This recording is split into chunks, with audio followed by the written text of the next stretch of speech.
What's up, everybody? It's me, Greg Miller, alongside Mr. Multi-Platform, Ryan McCaffrey. Hi, Greg. Hey, Ryan. How are you? I am real. I see you're sort of miming me here. It's just, 2013. It's been so brutal. I need to make sure you're still here with me. I am a 3D object rendered in polygons. Oh, okay, great. That's me. Speaking of 2013, Greg Way, it's time to talk about the Xbox One's Game of the Year for the year 2013 and the year 2013. Ryan, what are your 5 nominations? Well, we had what, about 30 games, maybe less total? Yeah. For 2013? Not many for the Xbox One's docket, but sure. But there were 5 good ones. 5 excellent ones. Forza Motorsport 5. Of course.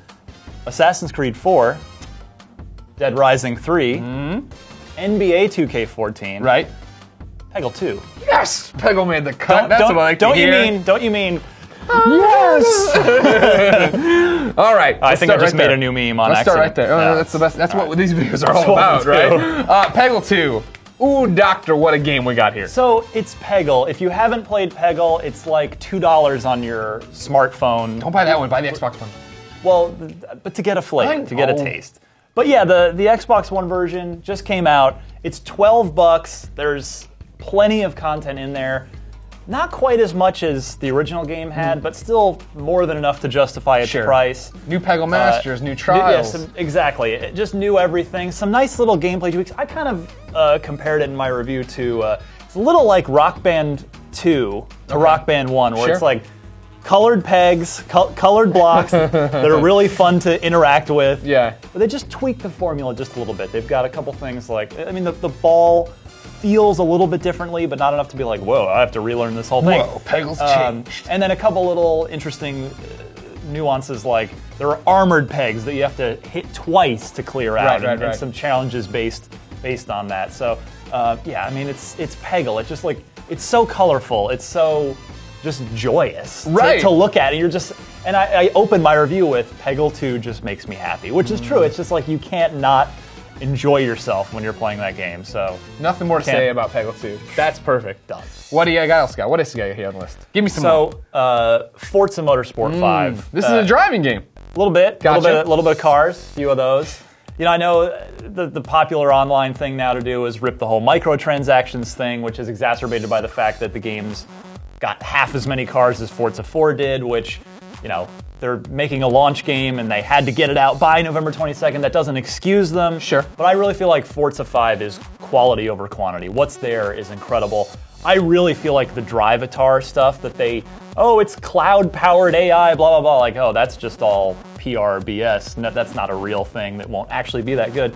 It's actually that good. Yeah. Like, if you follow me on Xbox One, Scorched Phoenix, or you follow any of your friends, their Drivatars will appear in your game, and it's not them, but it's an AI sort of modeled after their behavior, and it actually is a reasonable approximation, of your friends, and I think it adds a lot of this great layer of unpredictability and just friendly competition to it. Whereas racing games before that, it's just a sort of generic, boring, predictable AI. So I really, really like the Drivatars. And obviously, it's arguably the best-looking game on Xbox One. Talking about best-looking games, though, NBA 2K14. You were reviewing this in the office. People kept doing that. Was that a real game? Are you what? Yeah, it's 2K14 is. It's a little bit of a tough case because if you bought the current gen version already, it's like I don't know if it's worth another $60. But if you haven't, and you either enjoy basketball or want to show off your system, you can't go wrong. I actually liken NBA 2K14 on Xbox One or PS4 to Fight Night Round 3 back in 2006, where personally, I'm not a boxing guy. I've just never taken to the sport, even though I love a lot of sports. But Fight Night Round 3 was such a good-looking game. Everyone bought that game, that you had to try it, and then you find out that, holy crap, this is a really great video game, and now I play every Fight Night. I mean, there've only been 2, and then they seem to shut it down, but that's another story.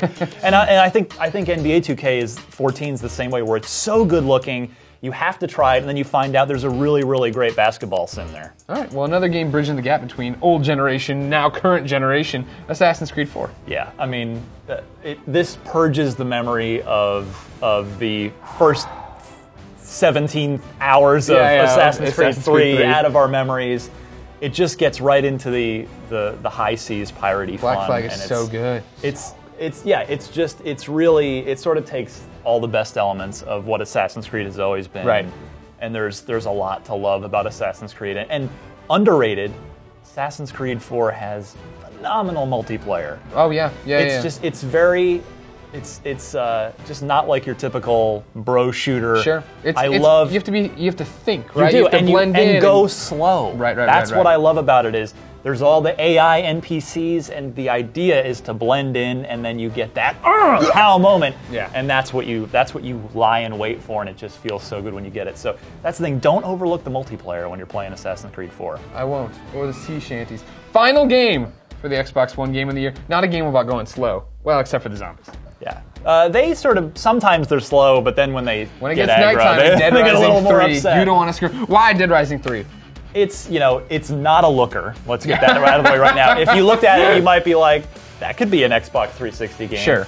Except when the density of it. You round that corner and it's wall-to-wall zombies. I mean, Greg, you and I are very lucky to get to see a lot of video games and cover these things for a living, but even us, like, when we saw the quantity of zombies, you will be like, whoa, okay, I'm impressed. That's intimidating. And then you can build, obviously it's got takes the weapon combo system from Dead Rising 2 to the next level. You can actually combo vehicles together and make crazy vehicles, and in co-op especially, 2-player online co-op, it's the full campaign co-op. Yeah. So you can two of you can do it, and you just plow through. You just grab the biggest vehicle you can find and just literally carve a path through these zombies.